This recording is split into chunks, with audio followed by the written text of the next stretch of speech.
But let's talk about the glucose ketone index. I think that's important. The diet that you recommend, obviously Thomas Seyfried being on your show.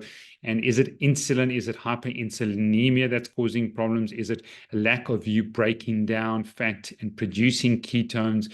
What diet should people look at? And if there are some markers that you look at, like GKI, that's important, where would you start with someone to prevent cancer?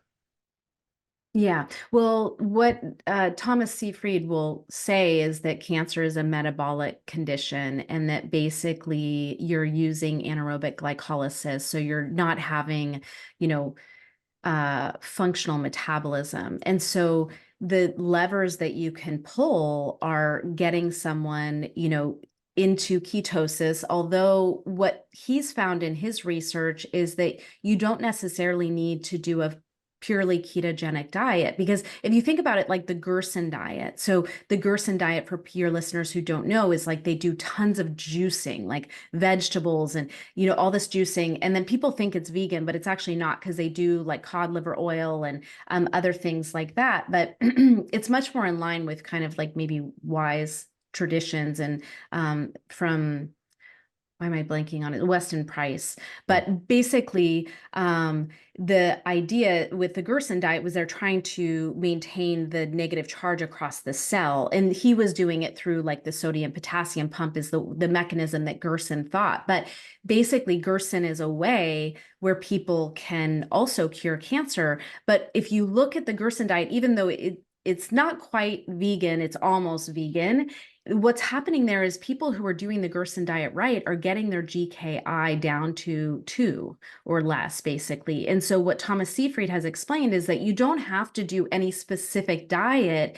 What you need to start doing is you need to start measuring your blood glucose and also your ketones so that you can get yourself down into this level of a GKI ratio less than 2. And so that is, it could be any diet though. That's the interesting thing, is you just don't know until you start looking at what your blood sugar is doing when you eat certain foods. And so the diet is really different. And for me, if someone wants to do a metabolic approach, I have a health coach, and we basically work on initially blood sugar and in helping them understand how their blood sugar is responding to the foods they're currently eating, and then start shifting them and then adding on the GKI to get their glucose ketone index down to less than 2. So that's like the first lever that we pull.